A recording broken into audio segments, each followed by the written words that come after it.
El Instituto Mexicano de Fonometrografía y la Orden Susurratio Speluncae presentan. Buenas noches, amigos. Sean bienvenidos una vez más a la Cueva de los Susurros, un programa del Instituto Mexicano de Fonometrografía con el patrocinio de la Orden Susurratio Speluncae.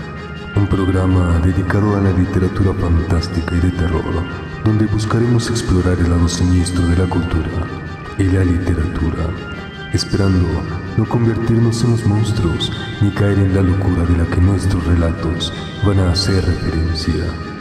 Si es que no, ya es demasiado tarde.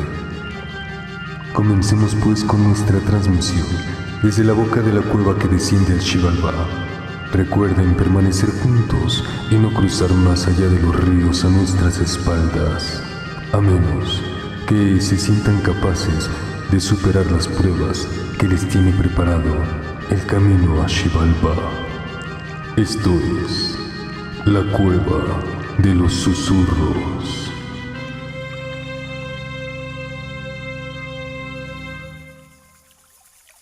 Buenas noches, amigos. El relato de esta noche, a diferencia de la mayoría que compartimos con ustedes, no ha sido escrito desde la imaginación de su autor. No es una historia de ficción, es completamente real. Ha sido sacado de un peculiar libro llamado El Libro Rojo, un compendio que realizaron Manuel Paino y Vicente Riva Palacio, en el cual se relatan algunos de los hechos más trágicos y acontecimientos macabros de la historia de México desde tiempos de la conquista.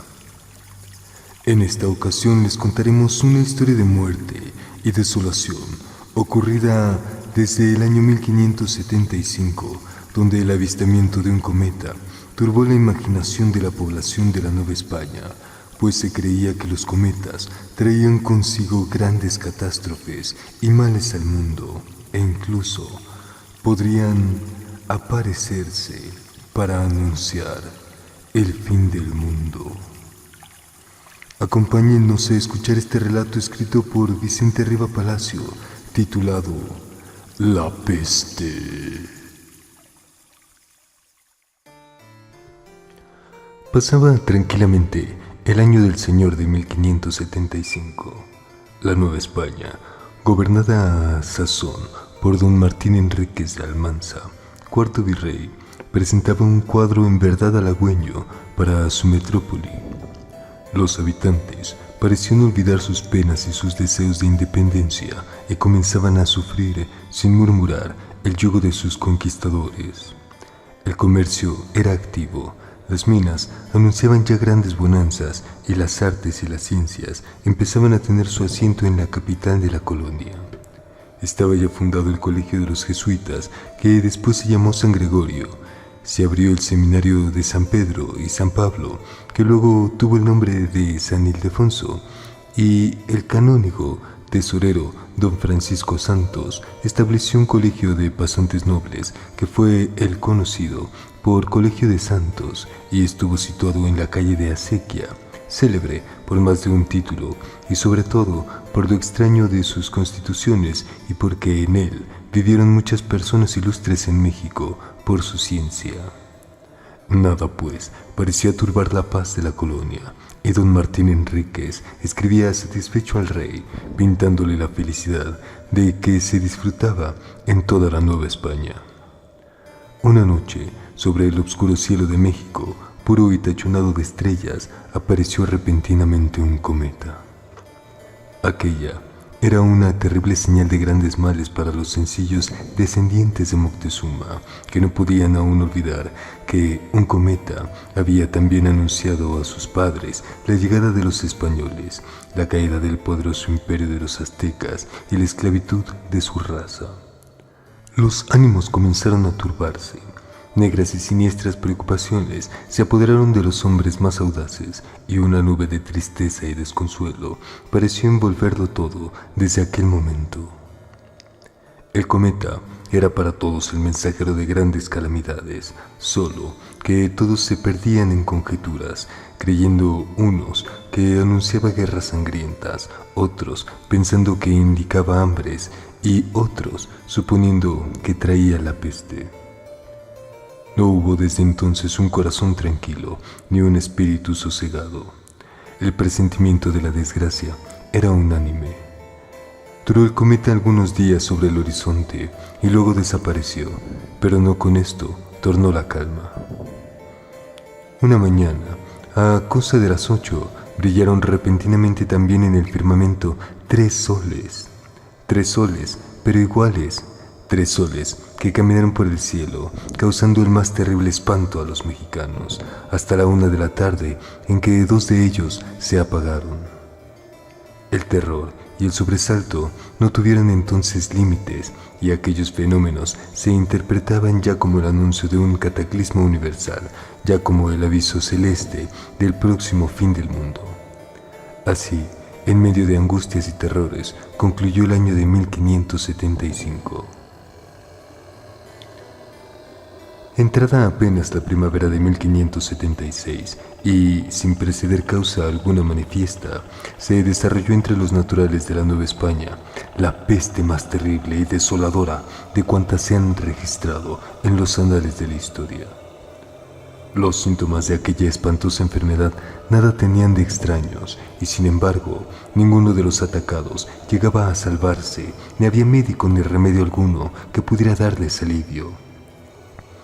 Anunciábase el mal por un fuerte dolor en la cabeza e inmediatamente sobrevenía la fiebre, pero una fiebre voraz que agitaba de tal manera a los infelices epidemiados que no les permitía cubrirse ni con el vestido más ligero. Aquellos desgraciados, como huyendo del fuego interior que los devoraba, salían con horror de sus habitaciones y así desnudos y como locos vagaban por los patios de sus casas o por las calles y ahí expuestos a la inclemencia y sin auxilios de ninguna clase y en medio de una constante e inexplicable inquietud, expiraban después de 9 días de padecimientos, en el último de los cuales tenían una gran hemorragia por las narices. Aquella calamidad cundía de una manera espantosa, sin que nada bastara a contenerla, y tenía, dice el padre Cabo, tan maligno carácter que no se puede explicar, teniendo la singularidad de que, contagiándose casi todos los naturales, los españoles e hijos de ellos gozaban de salud. Con la peste llegó también el hambre. El contagio había penetrado en todas las casas de los mexicanos. Los que quedaban libres huían con horror de los apestados. Una tristeza profunda y un terror pánico se apoderaron de todos los corazones. Ni había quien atendiese a los enfermos, ni quien procurase llevarles algunos alimentos. El que no sucumbía por la fuerza de la enfermedad moría víctima del hambre y del abandono, y el miedo hizo también morir a muchos infelices. Los alrededores de la capital, los barrios que estaban fuera de la traza, que era el centro de la ciudad, destinado exclusivamente para las habitaciones de la colonia española, presentaban un cuadro de muerte y desolación imposible de describir. En las puertas de las casas y en las calles, montones de cadáveres. Cadáveres en los patios, cadáveres en los canales, en las canoas, en los campos, en los caminos. Cadáveres por donde quiera y en todas partes. Familias enteras morían agrupadas, hijos expirantes que se abrazaban con el inanimado cuerpo de sus padres, madres moribundas. Pero donde aquellos estragos se hacían más espantosos eran en la capital, tanto por el mayor número de habitantes como por la triste condición a que habían quedado reducidos después de la conquista. Llegó un día en que no había quien siquiera viese a los apestados. Entonces el arzobispo don Pedro Moya de Contreras llamó a los superiores de las religiones y comunidades y les encomendó el cuidado de los enfermos. Desde este momento, el purísimo sol de la caridad iluminó aquella tierra sobre la que Dios hacía pesar una calamidad tan espantosa. La historia de aquellos días de llanto y de tribulación para los desgraciados indígenas es la inmortal página de gloria para el clero mexicano. Es la aureola de luz con que aquellos santos y apostólicos varones se presentaron a pisar los umbrales de la eternidad para reclamar sus puestos entre los elegidos del hombre Dios. Dominicanos, jesuitas, agustinos y franciscanos se distribuyeron por las calles y los barrios, llevando las medicinas, los alimentos, las ropas, los auxilios de la religión y, sobre todo, el santo y sublime consuelo de la caridad. Unos curaban con sus mismas manos a los enfermos, otros escuchaban sus confesiones y les administraban el viático y la extrema unción. Otros sacaban de las casas y recogían de las calles los cadáveres para darles sepultura, y todos llenos de ese admirable espíritu de amor a sus hermanos, que no pudo ser comprendido en el mundo hasta que el Cristo mismo vino a explicarlo.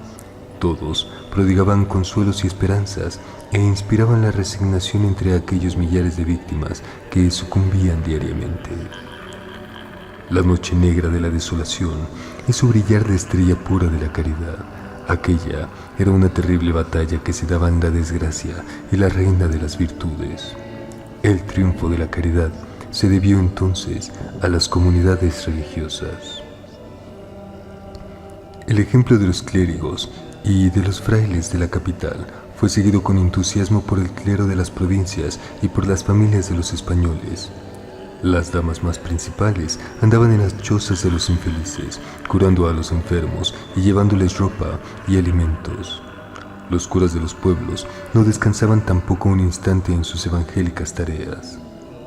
Cuando se escribe una obra como El Libro Rojo, en que a cada paso se tropieza con un crimen o con un acontecimiento originado por las malas pasiones de los hombres, se tiene un inexplicable sentimiento de bienestar al encontrarse con acciones nobles y con hechos dignos de memoria eterna, porque hay un verdadero placer en describir ciertos rasgos que en la humanidad se muestra a nuestros ojos, no tal como es, sino como debiera ser, llena de abnegación, de amor, de caridad. El año de 1577 comenzó y la peste seguía asolando a la Nueva España, pero como incansables, como invencibles gladiadores, los frailes y los clérigos seguían luchando con la desgracia, brazo a brazo. En aquel año, las estaciones parecían haberse conjurado también contra los desgraciados indígenas, porque aconteció que desde principios de abril, cosa hasta entonces nunca vista, la estación de aguas comenzó con toda su fuerza. Pero esto no era un obstáculo para los que velaban por los apestados. Durante aquellas noches tempestuosas, cuando la tormenta descargaba su furia sobre la ciudad, cuando el agua caía a torrentes y se iluminaban fantásticamente el valle y las serranías con la roja luz de los relámpagos y el trueno se repercutía en las cañadas y entre las selvas, por los lejanos y oscuros callejones, inundados y peligrosos, se podía cotidianamente distinguir la incierta luz de un farolillo que ya avanzaba, ya retrocedía, ya se perdía en una casa para volver a brillar de nuevo, ya bajaba hasta el nivel de la tierra, deteniéndose allí como para alumbrar algo, dibujando con su indecisa claridad algunas sombras en las negras paredes de las casas. Eran los frailes que buscaban a los enfermos para curarlos, a los moribundos para auxiliarlos, a los cadáveres para darles sepultura, a los niños huérfanos y abandonados para recogerlos, para evitar que muriesen de hambre y de frío. Misión heroica que debió hacer llorar de ternura a los mismos ángeles. En los canales de la ciudad se representaban escenas terribles y patéticas. Las canoas cruzaban por todas partes y en la mayor parte de ellas los frailes remaban. Unas conducían esperanzas para los vivos, otras llevaban montones de cadáveres. Pero aquella lucha debió tener también sus mártires entre los soldados de la caridad, y los tuvo. El rector de los jesuitas y un gran número de dominicanos, de agustinos y de franciscanos sucumbieron, no por la peste, con la cual no se contagiaron, sino de resultas de la terrible fatiga y de la afección moral causada por la continua presencia de escenas tristes y conmovedoras. La historia no nos ha transmitido ninguno de los nombres de aquellos héroes y de aquellos mártires al referirnos sus hazañas, y nosotros al recordarlos solo podemos repetir las sublimes palabras del crucificado. En esto conocerán todos que sois mis discípulos, si tuviereis amor los unos con los otros. Aquella horrible peste, a la cual algunos llaman el Matlatzahuatl, que dejó desiertas y tristes grandes ciudades y floridas campiñas, cesó casi repentinamente a fines de 1577. El virrey, que por conducto de los gobernadores y corregidores se había informado escrupulosamente de cuanto acaecía, hizo que se guardara en el archivo de la ciudad el testimonio del número de muertos, y eran más de 2 millones. Vicente Riva Palacio.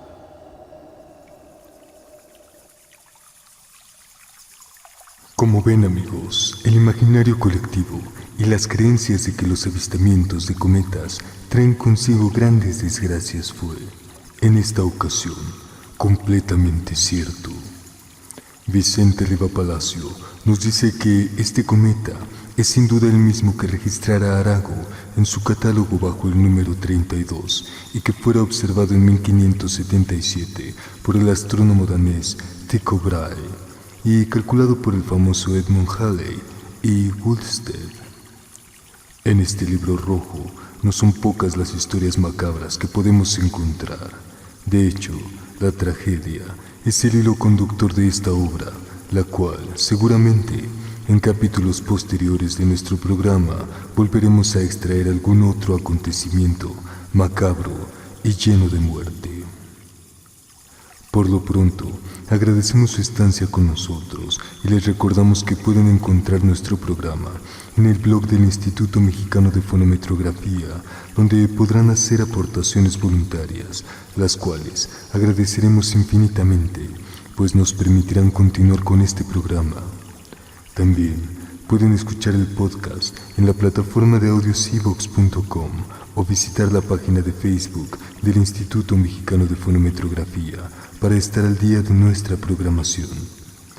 Pero no solo pueden ayudarnos con sus donaciones, también pueden ayudarnos suscribiéndose a nuestro programa, a nuestra página de Facebook y YouTube, marcando este episodio como favorito y compartiendo nuestro programa con todos sus contactos.